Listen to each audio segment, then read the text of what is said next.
भारत है। अगर पाकिस्तान या बांग्लादेश में हिंदू बच्चियों के साथ लगातार जुल्म हो रहे हैं, आए दिन उन्हें कन्वर्ट किया जा रहा है और ये लोग सोशल मीडिया पर भारत से खुद को बचाने की अपील कर रहे हैं, तो क्या हम चुपचाप ये सब देखते रहें? उधर तो कह नहीं सकते हमको दुख होता है। होली करते किसी पे रंग गिर जाता मुसलमानों पे तो मुसलमान हमको मारने दौड़ते थे। आज हम विश्व गुरु बनने का ख्वाब देख रहे हैं। दुनिया में हमारा what is CAA what is, but তোমরা সবাই বলতেছো দেখো দেখো দেখো দেখো বলতেছো please bro come to India and CAA I mean citizenship ले लो। Is it possible? Listen, I am from Bangladesh, I am a Hindu. তোমরা অনেকেই বলতেছো দাদা please come to India and citizenship নিয়ে নাও। আর বেসিক্যালি আমি এটা জানি CAA এর full meaning citizenship amendment act, right? তো আজকে দেখবো আদৌ ইটস পসিবল, তো ফুল ভিডিও দেখবো। সো অ্যান্ড সাথে থাকো, okay? And guys even please subscribe my YouTube channel and subscribe my second blog YouTube channel, link in description, okay? তো চলো শুরু করি, লেটস স্টার্টের। নমস্কার, কেসব প্লিজ বাতাও। আগে তো বলি কেমন আছো অবশ্যই জানাও। আমি ভালো আছি, অনেক অনেক ভালোবাসা, আমি তোমাদের অনেক অনেক ভালোবাসি। তো চলো শুরু করি, লেটস স্টার্ট। इसकी माइनॉरिटी को और विशेषकर मुस्लिम भाइयों अमित को शाह भड़काया जा रहा है। देश में किसी की भी नागरिकता सीए छीन ही नहीं सकता, क्योंकि कानून में प्रोविजन ही नहीं है। सीए जो शरणार्थी आए हैं पाकिस्तान और बांग्लादेश से धार्मिक प्रताड़ना के कारण, उनको नागरिकता देने का कानून है और मैं मानता हूं इसमें किसी का विरोध नहीं होना।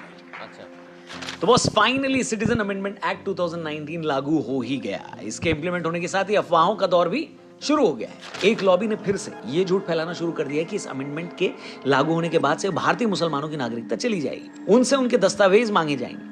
खबर आने के बाद से लगातार एक कोशिश की जा रही है कि इस कानून के नाम पर देश के मुसलमानों को भड़काया जाए, मगर यकीन मानिए दोस्तों, ऐसा कुछ भी नहीं है। तो क्या है नागरिकता संशोधन अधिनियम? इसके लागू होने से किस किस को फायदा होगा?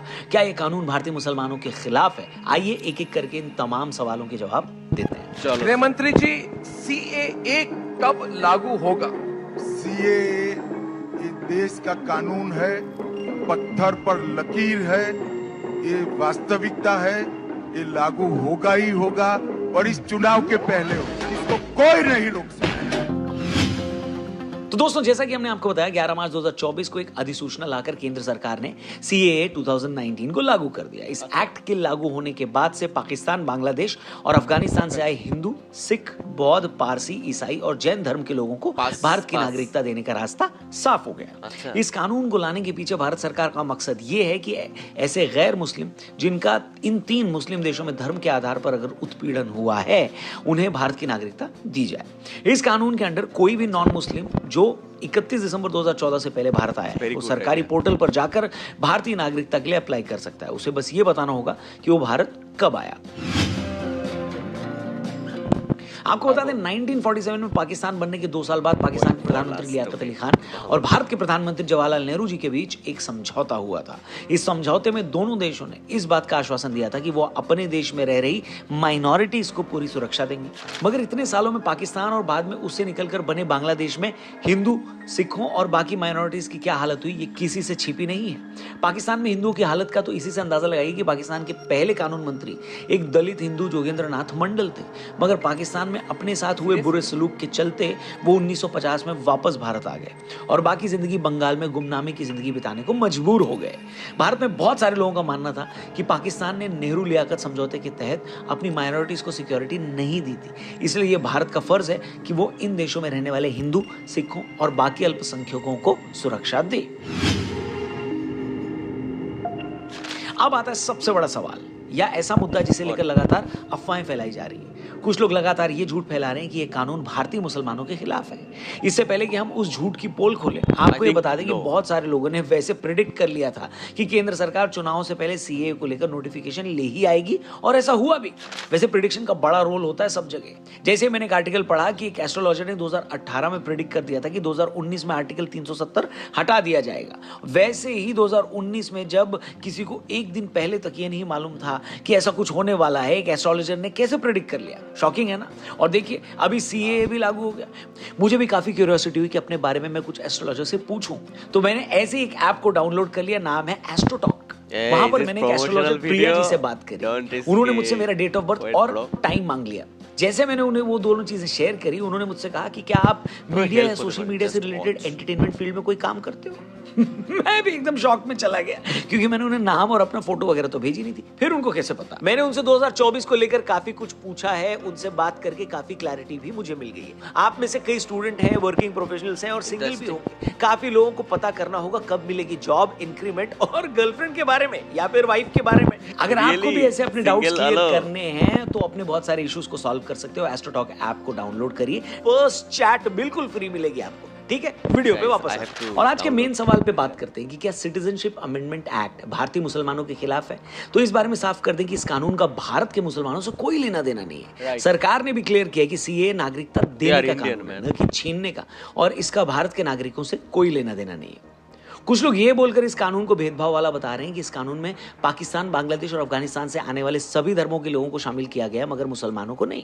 अरे भाई, अगर इस बात की शिकायत है तो उसे भी क्लियर कर देते हैं, और इसे समझना कोई रॉकेट साइंस नहीं है। बड़ी सिंपल सी बात है। पाकिस्तान, अफगानिस्तान और बांग्लादेश ये तीनों ही मुस्लिम देश हैं। अब इन देशों में अगर माइनॉरिटीज के साथ अत्याचार होता है, वो माइनॉरिटीज जो देश के बंटवारे से पहले भारत का ही हिस्सा थी, तो क्या भारत का यह फर्ज बनता है कि वो इन लोगों को प्रोटेक्ट करे? अब ऐसा तो नहीं हो सकता ना कि इन तीनों मुस्लिम देशों में रहने वाले मुसलमानों के साथ मुसलमान होने की वजह से अत्याचार किया जा रहा हो। ऐसा तो है नहीं।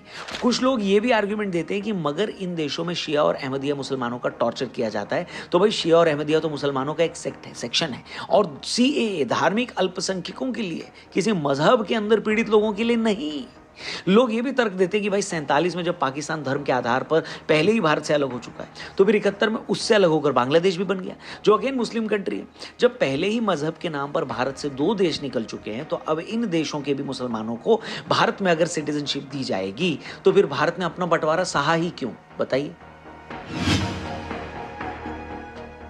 एक सवाल ये भी पूछा जा रहा है कि क्या पहली बार इस तरह का कानून आ रहा है? तो बता दूं, नहीं, इससे पहले 2 बार ऐसे कानून आ चुके हैं।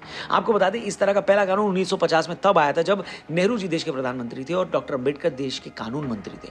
उस वक्त दी इमिग्रेंट एक्ट लाया गया था। उस कानून को लाने के 2 मकसद थे। एक तो जो लोग किसी गलत इरादे से असम में घुसे थे, उनकी पहचान करके उन्हें देश से बाहर निकालना, और दूसरा ऐसे सिखों और हिंदुओं को भारत में रुकने की इजाजत देना जिनका धर्म के आधार पर पाकिस्तान में उत्पीड़न हुआ था और वो भारत में आ गए थे। इसके बाद 2003 में वाजपेयी जी की सरकार ने गुजरात और राजस्थान की सरकारों को ये खास राइट्स दिए थे कि वो पाकिस्तान और बांग्लादेश से प्रताड़ित होकर आए हिंदुओं और सिखों को भारत की नागरिकता दें। आपको बता दें, सीए को लेकर नोटिफिकेशन आने के बाद कोई भी एलिजिबल आदमी पोर्टल के माध्यम से ऑनलाइन अप्लाई कर सकता है। खबर आने के बाद से इस फैसले पर सबसे ज्यादा स्वागत पश्चिम बंगाल की मथुआ कम्युनिटी कर रही है। फैसला आने के बाद से ये लोग लगातार सेलिब्रेट कर रहे हैं। ये वो कम्युनिटी है जो बेसिकली पूर्वी पाकिस्तान से बिलोंग करती है, और बांग्लादेश बनने के बाद ये लोग भारत आए थे। आपको जानकर हैरानी होगी कि पश्चिम बंगाल में मथुआ कम्युनिटी के 30 लाख लोग हैं। जी हाँ, 30 लाख लोग। अभी तो हमने सिर्फ एक कम्युनिटी की बात की, पूरे देश में ऐसे कितने शरणार्थी होंगे जो पाकिस्तान और बांग्लादेश से भागकर भारत आए होंगे, इसका आप सिर्फ अंदाजा लगा सकते हैं। ये देखकर सच में बड़ी हैरानी होती है कि जब 2019 में सीए कानून पास हुआ था, तब भी बड़े लेवल पर लोगों ने इसे बिना समझे एंटी मुस्लिम अनाउंस कर दिया था। देश में इसे लेकर बवाल बहुत ज्यादा हुआ था। 100 से ज्यादा लोग उन प्रदर्शनों में मारे गए, और हुआ क्या? हुआ ये कि इसका सबसे ज्यादा नुकसान उन नॉन मुस्लिम्स को हुआ जो इतने सालों से भारत की नागरिकता का वेट कर रहे थे। दोस्तों, हमें समझना होगा कि दुनिया में बहुत सारे रिलीजन्स कई देशों में फैले हुए हैं। उन धर्मों के लोग उन देशों में रह रहे हैं, मगर हिंदू हो, सिख हो, जैन हो या पारसी हो, ये वो लोग हैं जिनका असल घर भारत है। अगर पाकिस्तान या बांग्लादेश में हिंदू बच्चियों के साथ लगातार जुल्म हो रहे हैं, आए दिन उन्हें कन्वर्ट किया जा रहा है, और ये लोग सोशल मीडिया पर भारत से खुद को बचाने की अपील कर रहे हैं, तो क्या हम चुपचाप ये सब देखते रहें? उधर तो कह नहीं सकते, हमको दुख होता है। होली करते किसी पे रंग गिर जाता मुसलमानों पे, तो मुसलमान हमको मारने दौड़ते थे। आज हम विश्वगुरु बनने का ख्वाब देख रहे हैं। दुनिया में हमारा रसूख भी बड़ा है, मगर ऐसे रसूख का, ऐसी ताकत का क्या फायदा जब हम अपने ही मूल निवासियों को न बचा पाए, उन्हें शरण न दे पाए। हैरानी इसलिए भी है कि सीए के जरिए हिंदुओं और सिखों को भारत में लाने का इनडायरेक्ट विरोध वो लोग कर रहे हैं जिन्होंने न जाने कितने लाख रोहिंग्याओं को गैर कानूनी तरीके से भारत में बसा दिया है। वो रोहिंग्यास जिनका न जाने कितने अपराधों में नाम सामने आया है। इसलिए जो भी लोग सीए का विरोध कर रहे हैं या कर रहे थे, उन्हें ये बात अच्छे से समझ लेनी चाहिए कि किसी अफवाह के बहकावे में आकर वो उन लोगों पर जुल्म न करें जिनके लिए भारत ही एकमात्र सहारा है। अगर हम भी इन लोगों को पनाह नहीं देंगे तो उन लाखों बच्चियों का, नौजवानों का वही हश्र होगा जो आज तक इन देशों में होता आया है। उम्मीद है हमने इस मामले पर एक एक पहलू अच्छे से आपके सामने रख दिया होगा। बाकी आपकी इस मामले पर क्या राय है कमेंट करके जरूर बताना, या अब भी इसे लेकर कोई सवाल है तो कमेंट बॉक्स में उसे पूछ सकते हैं। हम उस पर एक वीडियो आगे और बनाएंगे और अच्छे से उसे भी एक्सप्लेन जरूर करेंगे। और हाँ, डिस्क्रिप्शन में जो लिंक दिया है उस पर क्लिक करके एस्ट्रो टॉक ऐप को जरूर डाउनलोड करिएगा और लाइफ के प्रॉब्लम्स को सॉल्व करिएगा। चैनल सब्सक्राइब करके जाइएगा, फेसबुक पे देख रहे हैं तो पेज को जरूर लाइक करिएगा। थैंक यू फॉर वॉचिंग, जल्दी मिलते हैं। जय हिंद, जय। তো গাইজ এই ছিল ভিডিও, ভালো লাগছে, ঠিক আছে। এখন আমি বুঝলাম যে তোমরা আমাকে কেন বলতেছো সিএএ, ফুল মিনিং তো জানতে পারছি, এখন কেন আমাকে বলতেছো যে দাদা ইন্ডিয়া আসো ইন্ডিয়া আসো। দেখো, আমি একজন Bangladeshi, but I was born in India 1997, Kolkata specially. মামা বাড়ি আমার, আমার সব ওইদিকে আত্মীয়, সব আমাদের দিকে তেমন কেউ নেই, বাপের দিক থেকে কেউ আছে, আর সেটা আমার মার দিক থেকে মামা, অল এভরিথিং সব ইন্ডিয়ায়। তো এটা বিষয় না, আমি পড়াশোনা করতেছি বাংলাদেশে, বাট এই মুহূর্তে আমার তো সেটা মানে ঘুরতে যেতে পারি, কিন্তু পার্মানেন্টলি থাকার কোনো চিন্তা এখন আমার নাই। বাট ইন ফিউচার হয়তো থাকতে পারে, আর তখনই তোমরা বলতেছে অপরচুনিটি নাও থাকতে পারে, বাট আমি কিছু সময় নিব আর কি। I love my my country Bangladesh always. যতই হিন্দু কম হোক, তাও তো আমাদের দেশ বলো, এটা জন্মভূমি না? আমাদের পৈতৃক ভিটা সব কিছু ছেড়ে কি করে আমি চলে আসতে পারি বলো?